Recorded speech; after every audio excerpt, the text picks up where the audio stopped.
Welcome back to Coin Mojo. On this presidential debate night, I got a $1,000 bag of quarters to review with you guys.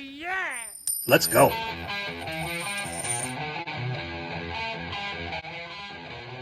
All right, I'm going to try and get through this in a single take. Let's see how this goes. All right, out of a bag of $1,000 or 4,000 quarters, this is what I pulled this weekend. So first one up is the 2005 Kansas State quarter that has the fabled "In God We Rust" era, right? So the T is obliterated by a grease-filled die. Not in great condition, but still, it is what it is. This one is a S-proof 1977 quarter. This is a overstamped R theirs. These are these, be these. I'm not sure what that is, but it's on both sides. T-H-E-I-S. These are these. Are these. Not sure. Okay. So, as I've said in previous videos, I always save the 1970 in decent condition. Whoops. What we're looking for is the light, right? We want a light 1970. This one looks like the thickness is the same. A quarter struck on a dime planchet. So this one I can just tell by looking at it that it is not. I have yet to find one in the last couple of years that I've been really focusing on trying to find one, and I found plenty 1970s, but not the dime planchet one. This is a 72 in fairly decent condition. So let me go back to that 70. It's 70. I mean, it's kind of mint luster. It's clearly been in circulation, but you know, the details are in pretty good shape. So that's 1970. 82. So 82, 83, 86. Those are, they show a premium in the red book. Talked about this before. The 82 through 86 did not fare well in circulation because they were used heavily in coin vending machines or video games. So yeah, those coins were gone through the machines over and over and over and over again, wearing out the edges and the faces. And so if you find one in you know, MS63 or AU, they do demand a premium. So that's that. 1985 in decent shape. Actually, it's not. The edge is pretty well worn, but I noticed this one's got like a double ridge on it. So I think I'm going to hang on to it. So it's off-center or broad struck, I guess is the terminology. I really don't know what the value is of these. I suppose just try your luck on eBay. Try and sell it. Probably get up a couple bucks for it. Same thing with this 92, kind of broad struck or off-center.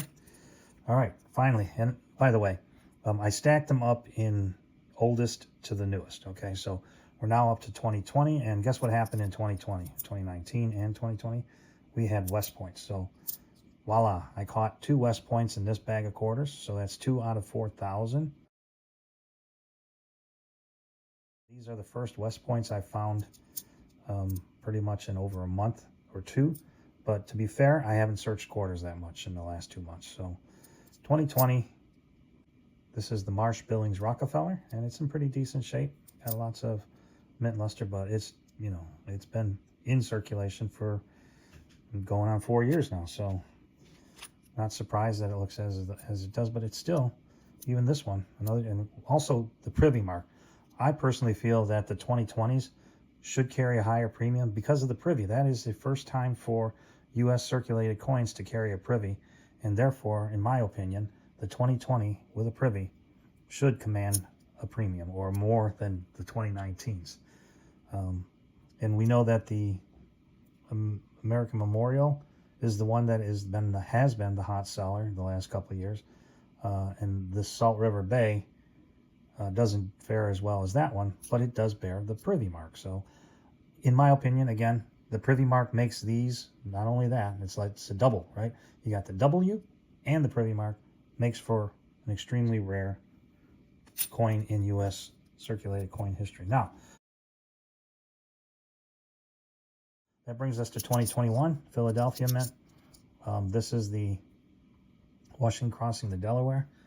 This one has the small die chip in the rear of the Tricon, just below the E there. It's about a $3 coin at best.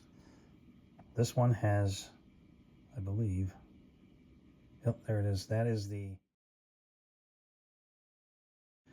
COVID mask, but what it is a die clash. So that line, this line right here in front of his face, which makes it look like he's wearing a gas mask, is actually a die clash, and that's the neck of George Washington clashed onto the reverse. And I got lots of light. I got bright lights all over the place. They're glaring just so that you can see the ring here, right? But I'm not getting good focus on this. This last one is, I believe, is the breakout of the crown, right? So right at the tip here, right on the tip of that tricon, you can see it starting to bubble up. And another telltale sign here in Michigan is, let's see if we can get closer. There's that die chip in the gap between the ice, right?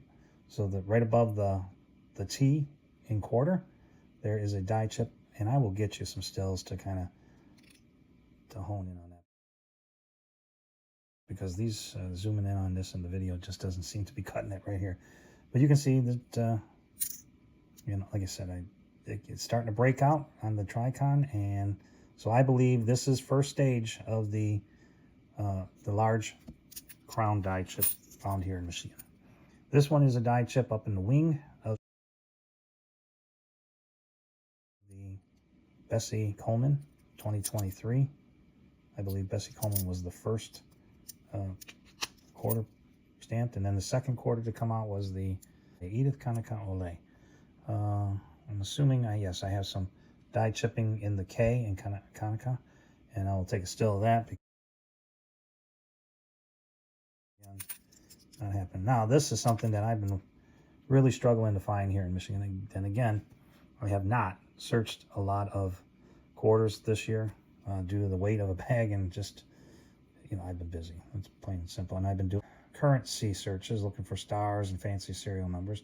But I personally think that this, just like the W and the Privy, this is a new, I don't know, I guess you could say it's a historical event, because there is no text in the field. All the text is in the coat, and I personally feel like that makes it very special and unique, and a first for the U.S. Mint to produce a coin like this. And you can see like just the watermarks from the mint when they wash the blanks. And this one seems to be in pretty good shape. It is a 2023 Philadelphia Mint. All right. Next up, I have the last issue for 2023, Maria Tall Chief. I'm not aware of any die chips on this one. There were die chips on, let's go back to Jovita Idar. And Jovita Idar, I understand that there's some die chips happening here in the text within her coat. And so I'll take a closer look at that. And then on this one, I don't know of any errors yet. I think there was, well, actually, maybe I've got that one. There's a die chip here in, I think that's her ponytail.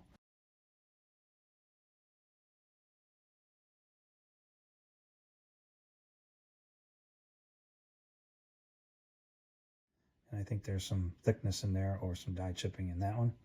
So we'll take a look at that. I haven't found very many Philadelphia Mint Maria Tall Chiefs here in Michigan, which is where we get our coins from, Philadelphia.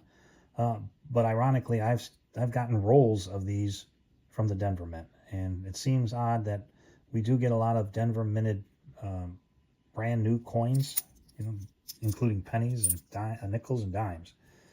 So here's another. So, you know, you can see that doesn't look like there's a die chip. Maybe, and again, I'll get a still for this one. And but yeah, Philadelphia Minted Maria Tall Chief. And then finally, the last coin, Patsy Takamoto Mink. And this is the second one. I got one in the previous bag. Again, see, Denver. So I haven't gotten rolls of these, but I did get, I have found a couple of these already. So this is, I think this was the first issue, 2024. And again, like I said, being in the Chicago Federal District, we're supposed to be feeding off of Philadelphia, and yet we're getting rolls of coins from Denver. All right, I'll get those stills out, and we'll take a closer look at some of these. So there you have it. another $1,000 bag, and just going to review the best of. And thanks for coming to see my video, and hope to see you again soon. If you search $1,000 worth of quarters, you're going to find stuff. And you got to know what to look for, though. Hopefully I've clued you in on a couple things here. We'll see you in the next video. Hey, before you go, don't forget to smash that like button. Also, check me out on Facebook at Coin Mojo's Coin Roll Hunting, where you can share and start a discussion. eBay, JDK Collectibles-CM, where I sell most of the coins that I find coin roll hunting. Like, comment, share, hit that bell for notifications. Thanks for coming to Coin Mojo. See you next time. Coin Mojo out.